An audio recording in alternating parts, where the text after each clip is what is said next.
Life of Pi adalah film dari Amerika Serikat yang rilis pada tahun 2012. Film ini menceritakan seorang anak yang bernama Pi Patel, terjebak di lautan lepas bersama seekor harimau dalam sebuah sekoci selama berminggu-minggu. Berikut kisah selengkapnya.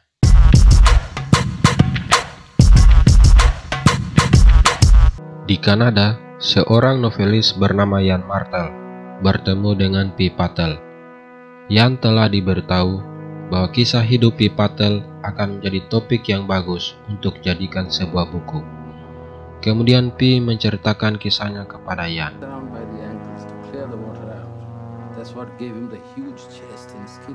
Ayah Pi menamainya Piskin Molitor Patel karena ayah Pi terinspirasi pada perkataan paman Pi akan indahnya salah satu kolam renang di Prancis. Pi bersekolah di Pondicherry, yaitu salah satu kota di India. Dia sangat bergumul ketika di sekolah, karena namanya berarti kencing, sehingga teman-temannya selalu menginjeknya. Bahkan gurunya pun ikut-ikutan. Wah, bahaya nih. Piskin Molitor Patel mengadopsi nama Pi dengan huruf Yunani V untuk menghindari julukan pising atau kencing.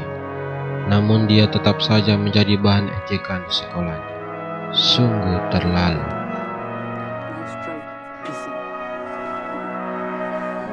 Pi dan keluarganya tinggal di Pondicherry.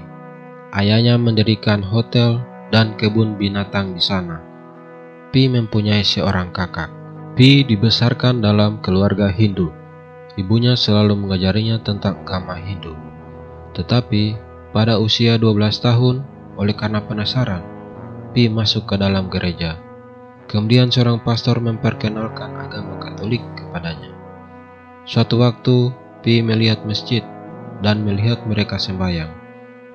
Lalu akhirnya Pi memutuskan untuk mengikuti ketiga agama tersebut, karena Pi hanya ingin mencintai Tuhan.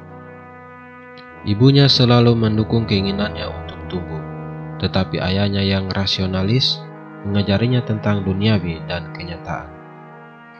Pi sangat tertarik pada hewan, terutama pada seekor harimau benggala yang diberi nama Richard Parker. Suatu hari di kebun binatang milik ayahnya, Pi mencoba bermain-main dengan harimau tersebut. Ia ingin melihat harimau itu lebih dekat. Dan seketika datanglah ayahnya dan menariknya. Sang harimau itu kaget, kemudian lari. Lalu Pi dimarahi oleh ayahnya. Bagaimana tidak, tindakan Pi dapat membahayakan dirinya. Ada-ada saja nih bocah ya, hehehehehe. Kemudian ayahnya memaksanya untuk menyaksikan harimau itu membunuh seekor kambing. Walaupun kelihatannya tidak pantas disaksikan oleh anak kecil, tapi ayahnya membiarkannya agar Pi mendapat pelajaran bahwa harimau itu berbahaya.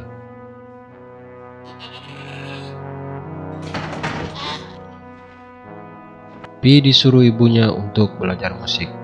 Suatu hari, dia mengiringi musik di kelas penari, dan Pi melihat seorang gadis. Kita sebut saja Isabella ya. Isabella ini membuat perasaan Pi berbunga-bunga. Siap. Tarik sis. Singkat cerita, mereka jadian. Suatu ketika, mereka sedang makan malam bersama.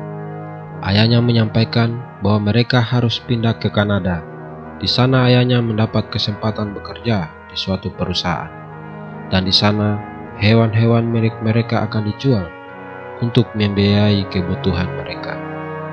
Mereka pun sepakat dan akhirnya memesan tempat beserta para hewan tersebut ke kapal barang Jepang. Sebelum pergi, Pi menyempatkan diri bertemu dengan Isabella. Dengan berat hati, Pi mengungkapkan kata-kata terakhirnya dan berjanji akan suatu saat kembali menemuinya.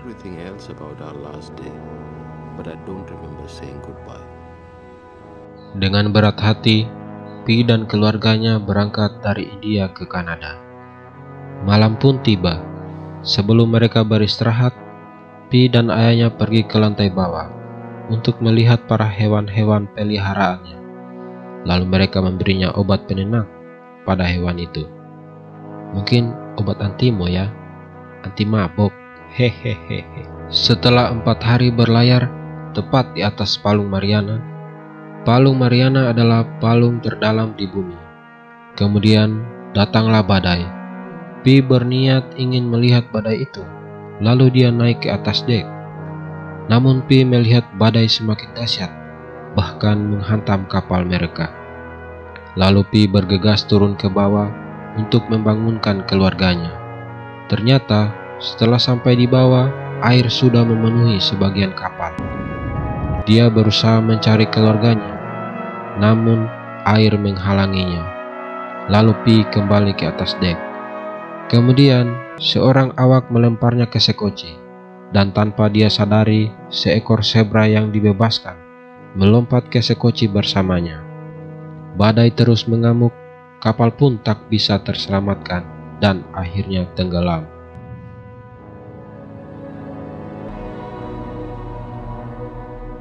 Ayah dan ibu, bahkan saudara Pi tenggelam bersama kapal tersebut. Pi menangis, merasa bersalah, namun pasrah karena dia tidak bisa berbuat apa-apa. Wah, kasihan sekali ya. Keesokan harinya, ketika badai berangsur-angsur reda, Pi terbangun di sekoci dengan seekor zebra yang patah kakinya dan seekor hiena. Tiba-tiba muncullah seekor orang utan yang mengapung dengan sebuah pelampung. Pi segera menyelamatkannya. Pi mencoba berteriak minta tolong, namun sia-sia. Pada malam harinya, hiena menggigit zebra hingga mati. Dan keesokan harinya, Pi membuat pelampung untuk menjaga agar dia tidak dimangsa hiena tersebut. Lalu hiena menggigit juga orang utan hingga mati. Maka geramlah Pi, sehingga ia berniat ingin membunuh hiena tersebut. Namun tak disangka, Richard Parker muncul dari bawah terpal dan membunuh hiena, dan bahkan ingin mencoba membunuh Pi. Pi terpaksa melompat ke laut dengan pelampung yang telah dibuatnya tadi. Pi terpaksa tidur di atas pelampung demi keselamatannya, karena di sekoci ada Richard Parker yang siap memangsanya. Siang dan malam berlalu, Pi sudah menyerah. Dia sudah pasrah kepada Tuhan. Keesokan harinya, Pi membaca buku cara bertahan hidup di tengah lautan. Pi mendapatkan inspirasi dan semangat untuk hidup kembali. Lalu Pi mencoba bertahan hidup dan mencoba mengajari Richard Parker, yang memungkinkannya untuk menahan harimau tersebut memangsa dirinya. Walaupun Richard Parker ingin memangsanya, ia tetap mengurusnya dan sesekali menjenguknya dan memberi Richard Parker minum.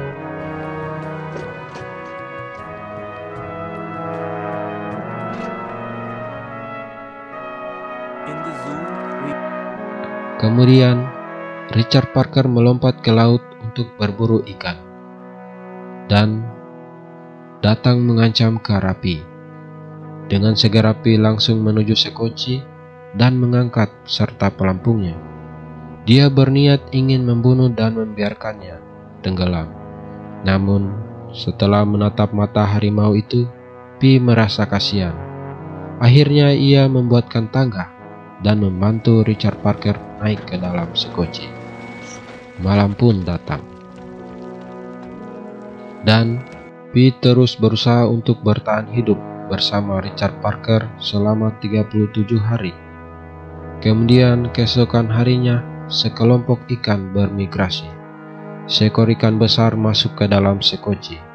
Terjadilah perebutan antara Pi dan Richard Parker, yang pada akhirnya Pi memenangkan perebutan sabuk kelas berat itu. Hahaha, perebutan ikan maksudnya guys. Hari demi hari di lautan lepas, Pi terus berusaha mengajari Richard Parker. Bahkan ia juga tak lupa memberikannya makan. agar mengecilkan kemungkinan Richard Parker akan memangsanya.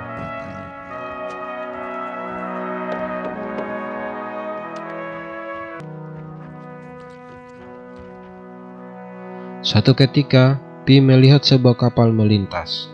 Dengan berteriak, Pi memanggil kapal itu, bahkan menembakkan sebuah suar. Penanda lainnya, namun apa daya, kapal itu tak kunjung menghampirinya. Namun, di sisi baiknya, Pi dan Richard Parker sudah saling memahami. Richard Parker tidak lagi ingin membunuh Pi Patel. Siang dan malam pun berlalu. Kemudian, datanglah badai besar di lautan itu. Petir menyambar-nyambar, bahkan sekocinya terombang-ambing di lautan. Dia sudah lelah, lapar, dia pun sudah menyerah, dan berharap Tuhan mengambil saja hidupnya.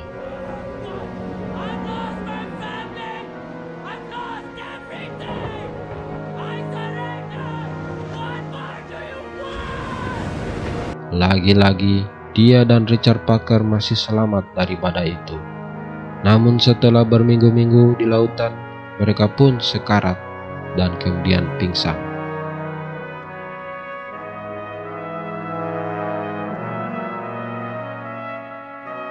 Beberapa hari kemudian, tanpa dia sadari, mereka terdampar di sebuah pulau terapung dari pepohonan yang saling berhubungan. Pulau tersebut memiliki hutan lebat yang subur, kolam air tawar, serta populasi meerkat, yaitu hewan seperti luwak yang banyak.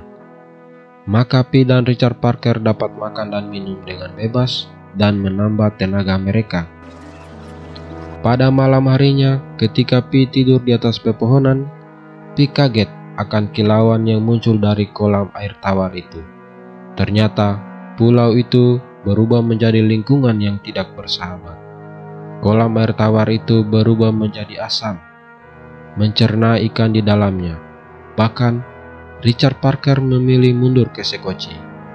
Dan anehnya lagi, ketika Pi mengambil bunga dari salah satu pohon dan membukanya, ternyata di dalamnya ada gigi manusia.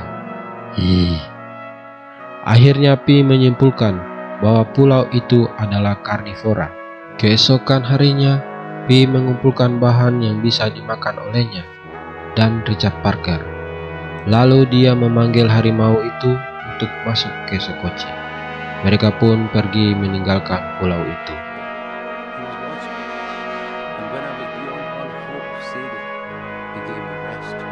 Setelah beberapa minggu di lautan, terombang-ambing, sampailah mereka di pantai Meksiko. Kemudian datanglah orang-orang yang ingin menyelamatkan Pi Patel. Di situ Pi merasa sedih, bukan karena dia telah selamat, namun karena Richard Parker tidak mengenalinya lagi, yang kemudian menghilang ke dalam hutan. Lalu Pi dibawa ke rumah sakit. Suatu hari di rumah sakit, agen asuransi dari perusahaan kapal barang Jepang mewawancarainya. Tetapi mereka tidak mempercayai cerita Pi.